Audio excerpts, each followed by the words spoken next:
I see them coming together in a couple different ways. Certainly, there's an ongoing connection between search and shopping.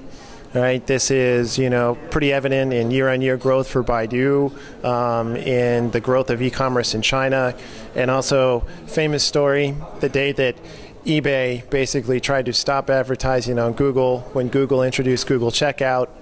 Lasted all of 5 days before eBay turned the budget back on. Right.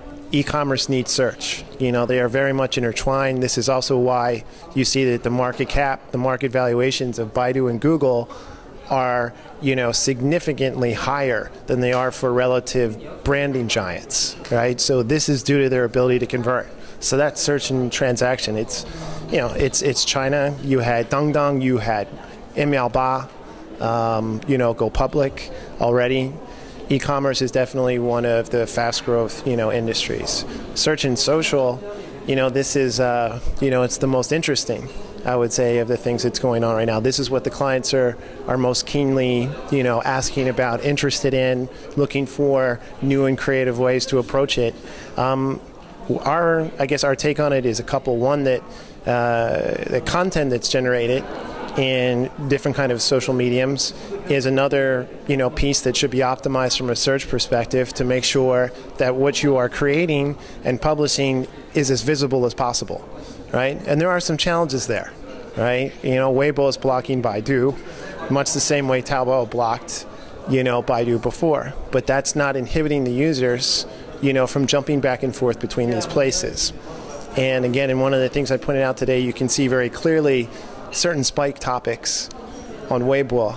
You'll find a certain similar spike, thereafter on Baidu. So clearly, the user or the user base is pulling these things together, even if the companies themselves sometimes have challenges in how they work together. In this market, there are so many people pouring so much money into developing their own search engines. And globally, it's pretty clear that this is a market of one big guy and, basically a really small second guy and very little for the number 3 players. So there's already 2 or 3 relatively big players, in this market. You have Baidu, you have Google, you have Tencent, and then you also, you could say you have NetEase, Sohu, smaller players.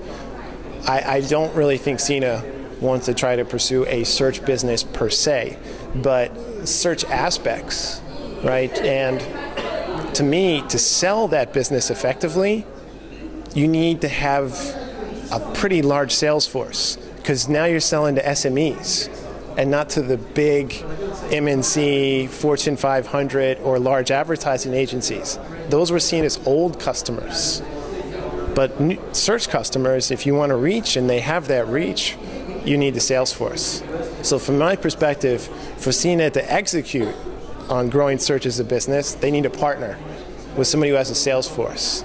That means you partner with either Alibaba or Baidu, because both of those have a pretty extensive on the street. Tencent doesn't have one, right? And Tencent and Sina are natural enemies because they're both pursuing, the microblog business, right? Alibaba doesn't really have a great search engine, so if you partner up with them, it's all right. Price comparison shopping is already happening on Baidu. People start in Taobao and then they go to Baidu. It's unlikely they're going to change this behavior as long as they can find that information in Baidu. So as long as Baidu will make sure that when people are looking for price stuff that they can find it, they'll be able to retain those same users who are popping out.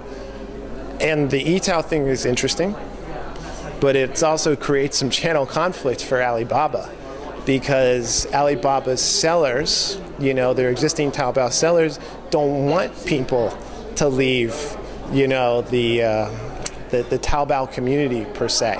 That's not in their best interests. So I don't know how sustainable, that is. I've only seen one price shopping website do relatively well in China, and that's Qunar. Right, so Qunar for travel seems to have gotten, traction, certainly gotten a lot of awareness, but like e-commerce, everybody's already competing at such a low level.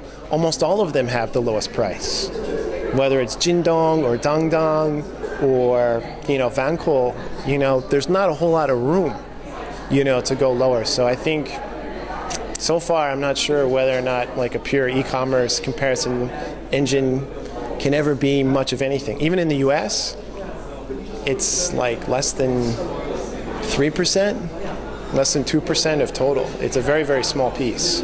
So we'll see.